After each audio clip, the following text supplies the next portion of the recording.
Hey guys, so in this tutorial I'm going to teach you how to make a sword that swings like that and kills enemies. I will not show you how it kills enemies, I'll just make the sword.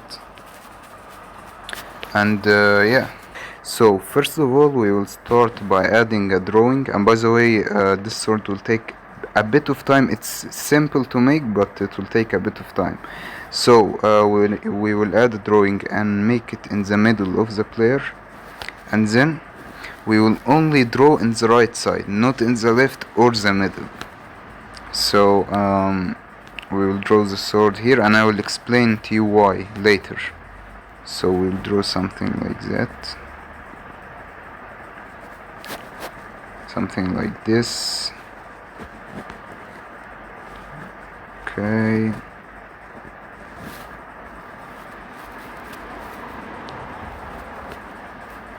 and then we will make the collision shape the same, and we will make it in the right. So basically, why do we make it in the right? Now we want to swing the sword. We want to swing it 330 degrees one time. So to swing it, we will just rotate it, and if we draw the sword in the middle or in the center point here, this point. Why don't I want to draw? Yeah, this point. Then it will rotate inside itself. But when we offset it to the right, when we draw the sword in the right, it will rotate around the player, and that's what we want. So now we made the sword. Now it's time to code the sword.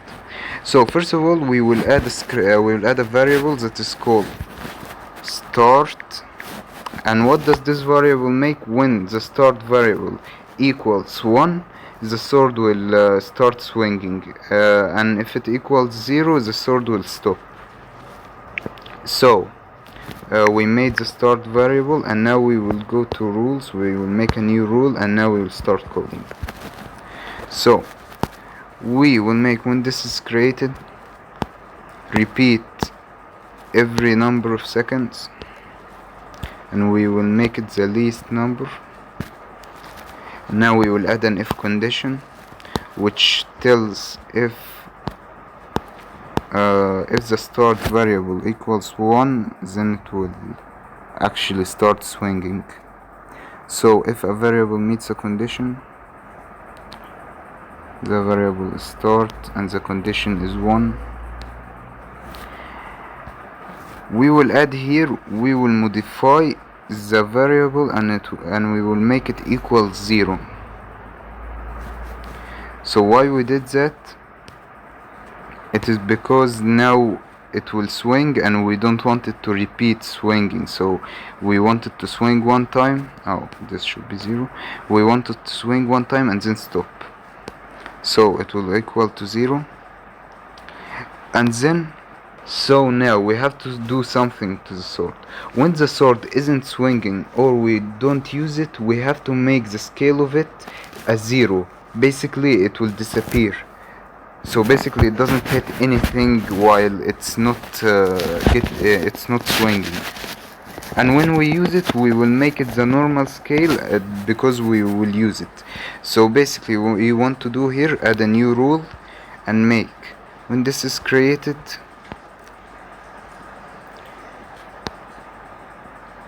modify a property. Here width scale will be 0, modify a property, and height scale will be 0. Yeah, like that. And now we will actually show it when we use it. So we will make here, modify a property, height, width scale and height scale, and you actually have to see what is the height and width of this sword. So modify a property. Okay, so now we will go to the sword just to see the width and height. Yeah, so it's 1.5. Okay, so we'll go here, actually make it 1.5 like that here. like that here. Okay, and now we made it the normal scale. Now we actually want it to rotate. So we will go here in the movement and make it fixed, and then we will go here again and make it rotate 330 degrees in 1 second. So we will go here, modify a property, and go into fixed motion and make it rotation per second. We will make it to 1. So basically each second it will rotate 130 degrees, and we want to wait 1 second while it rotates. So it will take 1 second to rotate, so we will wait this 1 second. After it finish rotating, we will make the rotation back again at 0. So basically it will stop rotating. Rotation per second at 0. And now, because it stopped rotating and we are not using it anymore, we will make the scale of it at 0 again. So basically it will disappear. So let's make it like that. Modify a property. Where is it? Modify a property with scale.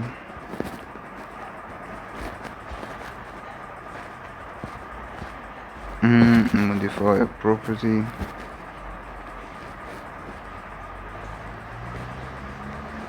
Height scale, yeah, like that.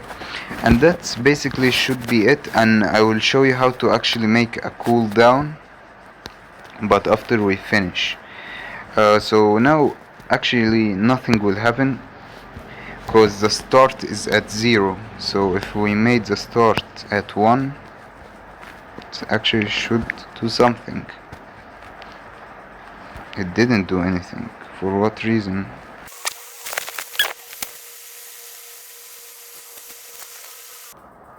So after some compromising that I don't understand, we have to delete this code, that when it's created we will make it into 0, and we will actually keep the start at 1. Why? Because that's how it actually works. So let's just keep it like that. And now we have to know something, that it doesn't follow the player. So let's make it also follow the player. And how do you do that? You create a new logic. When this is created, you repeat it like that, and then you go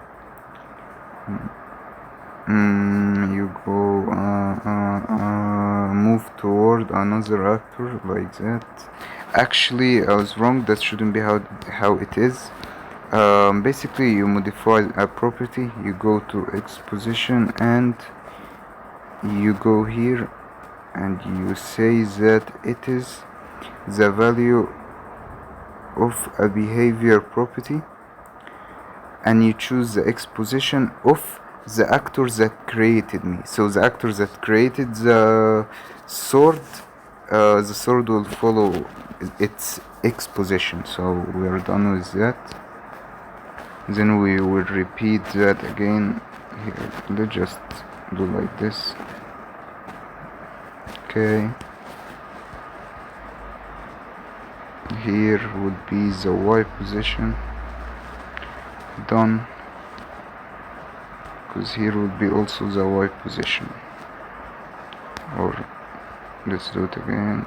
Property Y position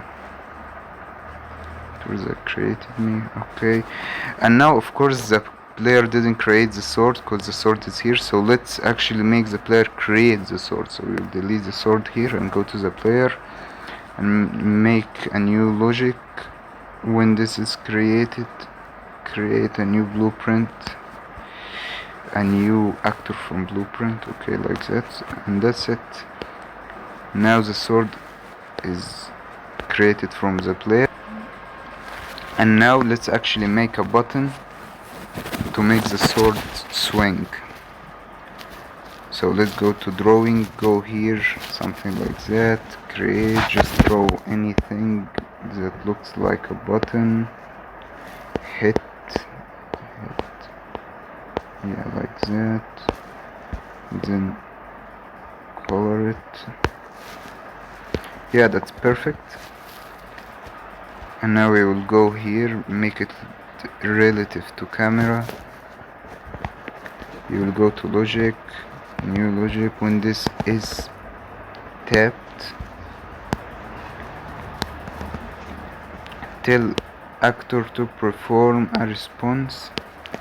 Actor with tag, of course we have to give this sword a tag. S, you can give it anything, I just made it short, S. And then logic the same with tag S, done. To perform,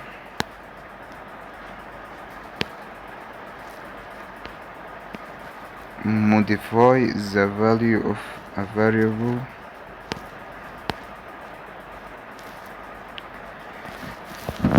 The closest actor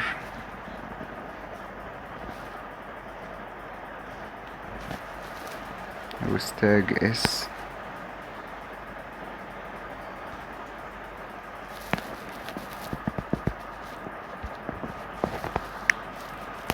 The variable is named start.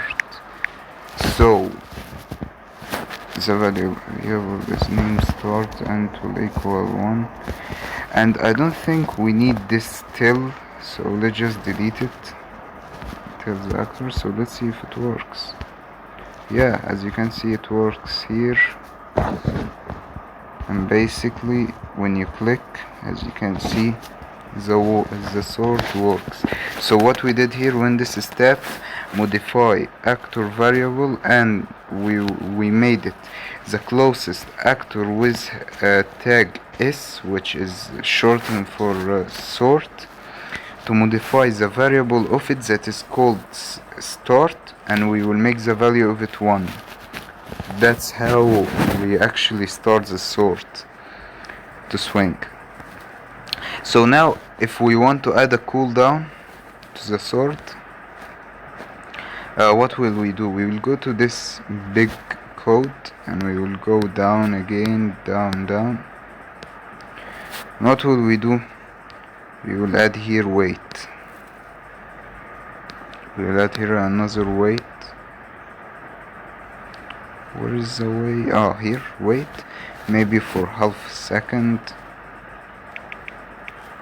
This is half a second. And when it waits, also you have to make it that after it waits, that the start equals 0, because maybe while it's waiting you click on the button and it makes the start equals 1. So after the cooldown finishes and you didn't even click on the button, the sword will still swing. So we will modify the value of a variable. This one, start equals 0, and that's how you make a cooldown. See, you cannot, it swings after half an hour. What half an hour? Half a second. So yeah, that's how you make a sword, and that's it.